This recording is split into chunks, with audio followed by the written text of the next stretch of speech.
யாரும் இல்லை.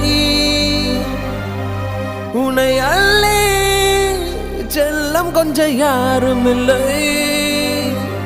நீ மண்ணில் வந்துதிக்க உன்னை யாரும் ஒன்றும் கேட்கவில்லை.